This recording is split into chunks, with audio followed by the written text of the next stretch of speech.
Jane's Addiction. Jane's Addiction. Jane's Addiction. Jane's Addiction. Perry Farrell and Dave Navarro. Yeah. Like Jane's Addiction. Johnny Depp has slammed Jane's Addiction. Jane's Addiction. Jane's Addiction concert. Perry Farrell, the big Farrell fight. Oh yeah, we gotta get that in. Perry Farrell and Dave Navarro got into a little scuffle on stage.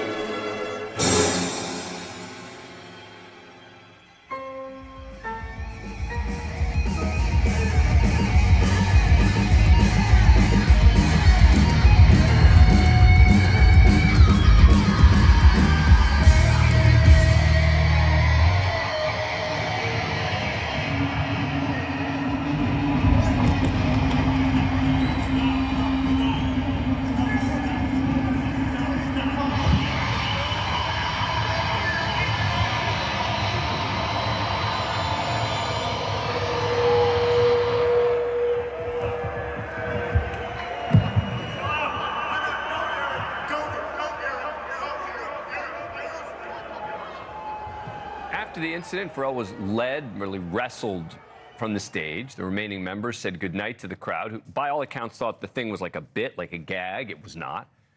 The group, of course, an 80s and 90s alternative rock and grunge band, was on a reunion tour. Yes, actually, reunion.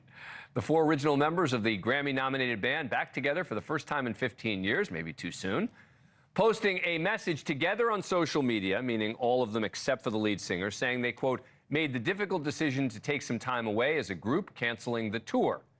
The Bandmates posted a more personal message to Dave Navarro's Instagram account, which said in part, they decided to cancel due to a continuing pattern of behavior and the mental health difficulties of our lead singer, Perry Farrell. And that, quote, concern for his personal health and safety as well as our own has left us no alternative.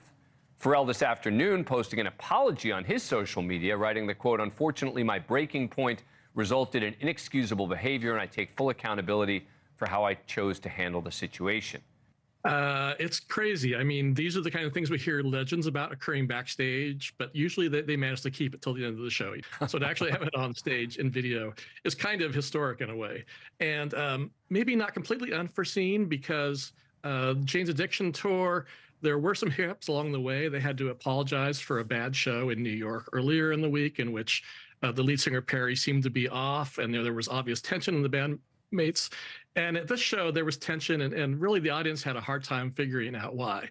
But in any case, Perry comes over, body slams Dave, then throws a fist at him, then two crew members and the bass player come out. Perry's wife wrote a whole post where she said that she blamed Eric, the bass player, for throwing 3 punches at Perry after getting him in a headlock. But clearly it's the other 3 members against the lead singer at this point, and they're just shutting it down, leaving 15 shows that will not be fulfilled after people waited all this time for these guys to finally get it together. And you mentioned the wife, because one of the other things that the lead singer's wife said was, she said, clearly there'd been a lot of tension and animosity between the members, the magic that made the band so dynamic. Well, the dynamite was lit. Perry's frustration had been mounting night after night. He felt the stage volume had been extremely loud. His voice was being drowned out. When the audience in the first row started complaining, Perry cussing at them, and the band was playing too loud, they couldn't hear him, Perry lost it. It doesn't sound like much of a defense. Yeah, Perry has said that he lost it. It seems to be a mental health issue from all appearances. I mean, the wife subsequently said that he's spinning out, and this is the most devastating mental health she's seen him in since they hooked up in 1997. Okay. So yeah, it's kind of unsettling. I think it's safe to say that the band it is no more. I will just, Right. I can't imagine them. I know the fan base and people want this to be able to be worked out. I personally just do not see that being a reality. Right. My personal opinion. That's your personal opinion. No one has said we are done, but we got to be real here. Right. I feel the need to clear up personally and on behalf of some people involved in everything. So, well, look here. The bottom line is you were there. Like, you were probably the most seen person out of anything, just because you're in the footage that went viral of it. What were you doing right before that happened? We got to start at the beginning, kind of, because it all leads up to that. Like, it all leads up to that moment. Actually, Taylor Hawkins was a big part of getting this thing back together again. Right. Obviously, before he passed away, it was his kind of dream to see these guys do this one more time the right way.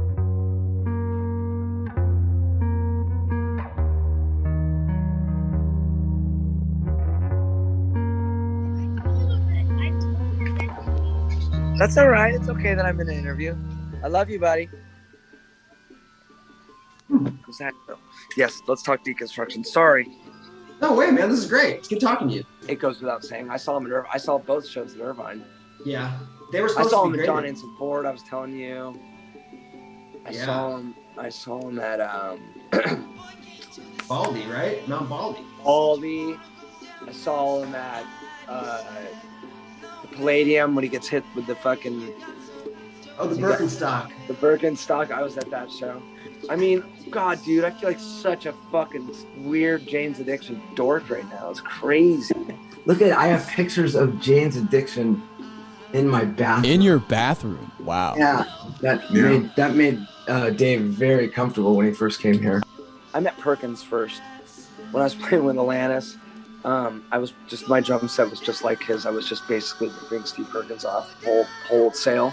I'm a fan, but I'm also a student. So like these guys were my teachers, you know, all of them. Eric, Dave, Perk, Perry, from vocals to drumming to good bass lines to ripping guitars and rad guitars and psychedelia and all that stuff. I mean, these guys were my teachers. So if I can work with them and see how they do their shit, maybe I can fucking have some of that. Which is why I do that. Because I'm in the Foo Fighters, you know, which is somehow we became this big giant fucking rock band. I don't ever mind, you know, fucking plugging Jane's Addiction. I just do. I do it. I'm not for any other reason, but because I love them and I think that lineage is important. You know, I think it's important to know where it all came from. I'd like to share this award with a couple bands that I'd like to see get in there someday too. I'd like to see Jane's Addiction in there. I'd really like that. And, you know, Perry's been on stage with us and Foo Fighters a million times. Me and Dave are recording all the time now. So it's a fruitful relationship. And, you know, but we're like, you know, and I'm friends with them too, you know. I care about them. How did you come to know each other as musicians too, after knowing each other forever? Huh? I stalked you. Oh, Taylor stalked me for about 8 years. Wow. But no, in all seriousness, I knew of Taylor from being in Alanis Morissette because when I was in the Chili Peppers, Flea and I recorded You Ought to Know. And then I met Chris through Stephen Perkins, but Chris was also in Alanis with Taylor. So these guys have been playing together for over 25 years. No old wounds really necessarily between the three of us, which is just shit that happens when you're in a band for 26 years. But it's weird, like I've been in a band with Chris now for how many years? Wow, we started playing, we played since like 2002. So have we, you and I have never had a falling out. Never had a fight. Or an issue, ever. Nope. But here's the thing about Jane's Addiction. I gotta. Here we go. I gotta Here we go. Here we go. When they came out, it was at a time when, you know, it was rock pop, and then Nothing Shocking came out. They were our Led Zeppelin. They were the Led Zeppelin of alternative rock, if you will. I think. Definitely Agreed. one of them. Yeah, they were really that first, though. You know, you really heard about them first. It's not bland. It's not. I mean, it was kind of bland in its own way, but not like that. It was dark, and the subject matter was taboo. And you've never even heard of a band with a name like Jane's Addiction. Yeah. Were they good times? I mean, there were good moments, but I don't ever wish I was back there. You know what I mean? Like, It was heavy, right? And it was dark. And dude. Jane's Addiction was dark. In the beginning, the late 80s, early 90s, it was volatile. As soon as things started happening is when we broke up, like you said. Yeah, and it would have been great if we had a manager who said, you know what, take a year off. And, you know, instead the manager said, oh, I don't know what to tell you. So we broke up. And I said, guys, why don't we just do a version of Reading as your farewell tour and do a festival in the States? And they said, great, let's do it.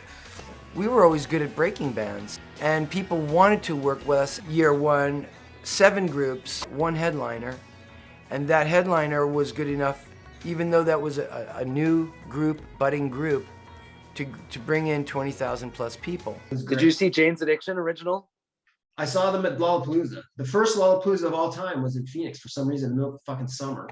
Did they even get through that set? You remember that too? Yeah. No, Dave told me about it. Dave was really fucked up. He said like he was fucked up. like too fucked up to play. And he said that Perry, it was the first night of Lollapalooza, and Perry was fucking pissed. And they got into a fist fight on stage, on the side of the stage. Did you know that?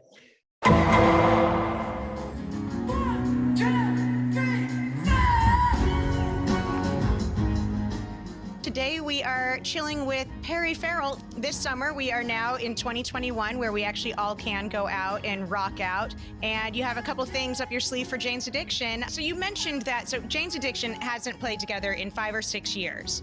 Okay, and now here we are this summer with 2 festivals with Jane's Addiction. Define the relationship right now.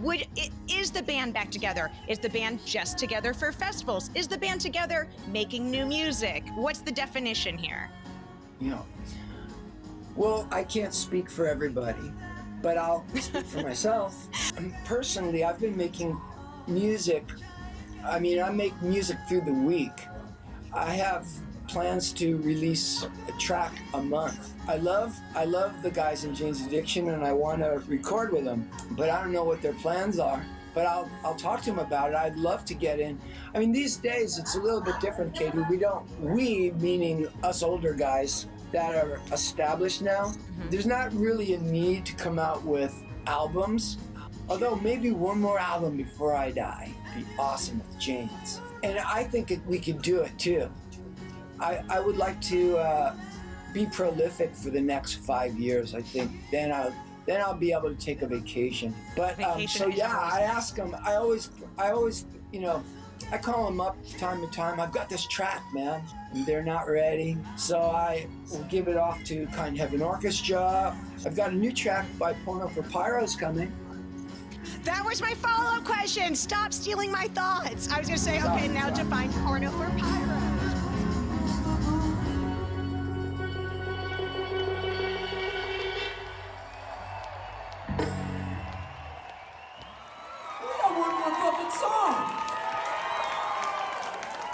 $10 show. Okay, we're gonna end with one more Bowie song, because fucking David Bowie. The song's called Ziggy Stardust, and it goes like this. 1, 2, 3, 4.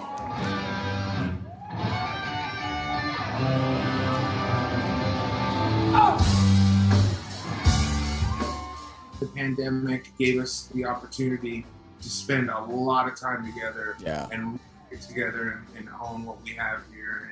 And this was our sort of sanity box or whatever. You know, we were like everyone else, really isolated. I don't know if I would have made it out of the pandemic without going even more insane, you know, because of the isolation, because these two have families. I live alone, and like just sitting in my big box alone for a year would have made me fucking crazy. And this gift came along, and we started making music, and I couldn't be happier and more grateful for it. To come in here and just like being in a comfortable environment where there's just like, you know, there's no one's looking at the clock because you're spending a bunch of cash, throwing money out the window, trying to come up with parts. Like, we can just take our time. Having the kids around too is a really exciting thing. You know, we're rehearsing in here right now, and I can hear my daughter and her friend jumping on the trampoline right next to us. And you guys also get to watch my wife make fun of me all the time. You guys enjoy that. Your wife's the best. Yeah, they love it. And my family already known Cheney, loves Cheney, and now Navarro, my daughters loves them. My wife. Tell them my nickname. Precious. Precious. Can I do an impersonation of Dave? Yes, please. Absolutely. I didn't sleep. I didn't sleep very good. I don't really feel. I don't know if I can do that. I don't know. And then my wife said, "Precious, you need an egg on toast." Oh my God, I'm so famished. See, it's so homey. Oh yeah. Chico, Hell yeah. I love you, Francis. I love you. I love you, Dave. I love you, Dave. I love you, Dave. I love you too, buddy. Oh, Francis. Okay. Look at that. No, it's so much fun as a team. It's a good musical team. I think that besides keeping on recording live, it's going to be important for us to. I'm just wishing you guys the best. You got a new music video coming out Friday. You're playing the Troubadour this month, coming up soon.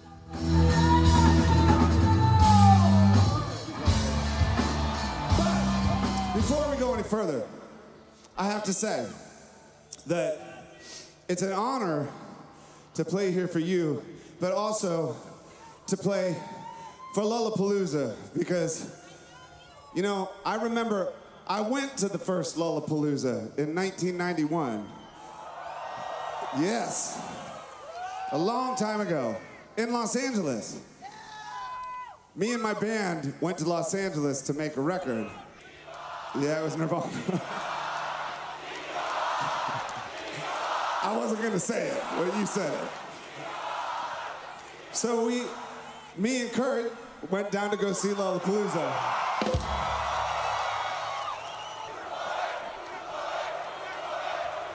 Absolutely. But the person that was responsible for Lollapalooza is still responsible, and so from the first one that I went to fucking 31 years ago to today, it's an honor and a pleasure to be here. But we wouldn't be here if it weren't for one person. So would you please welcome, with much honor and respect, the person that's responsible for this. Perry Farrell is here tonight from Jane's Addiction. Come on now.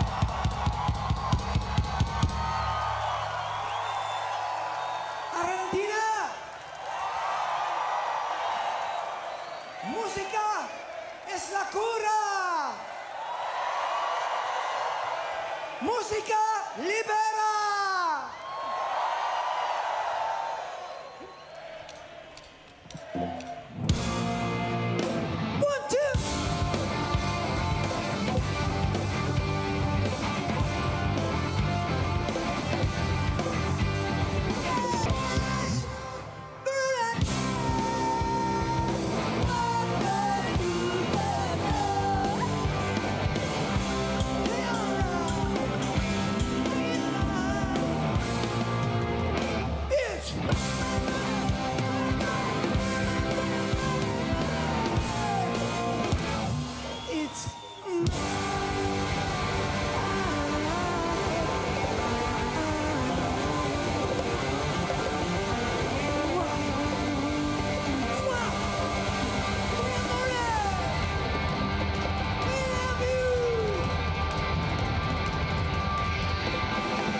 Hawkins plays the drums and the Foo Fighters all the time. Ooh, he's on a big screen, and I mean big. Taylor, how about this? Taylor Hawkins, come down, sing a song. You can see his pants. Come on, Taylor, come sing a song. I fucking love Dave Grohl, man. I'd be delivering pizzas if it wasn't for fucking Dave Grohl. I'd be managing the drum department at a Guitar Center if it wasn't for Dave Grohl. Can you find me? Can you find me? Somebody to love.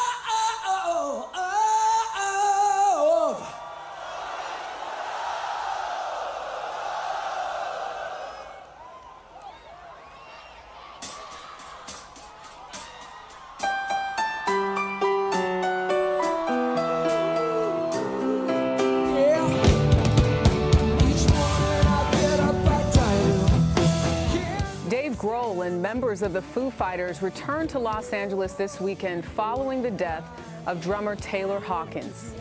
He was found dead in his hotel room in Bogota, Colombia, late Friday, where the band was set to perform.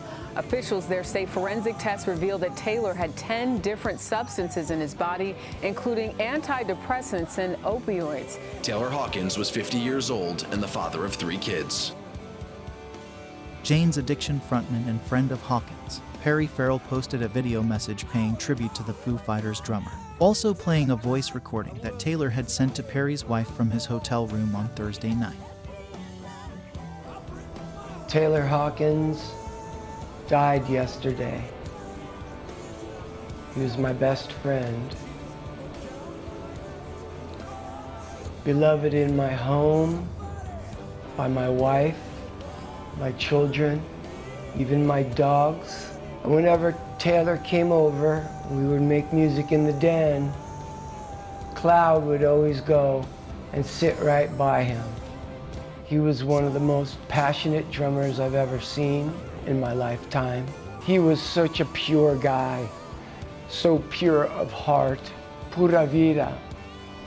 Through this one fatal night, he would cement himself in the legends of music for all time, and that's what I think he deserves.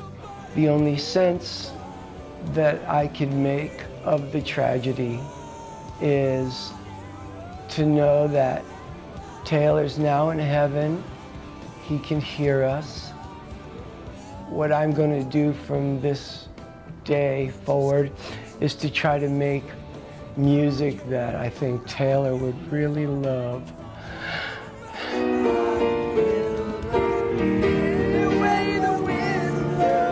This is something that's very personal and dear to me.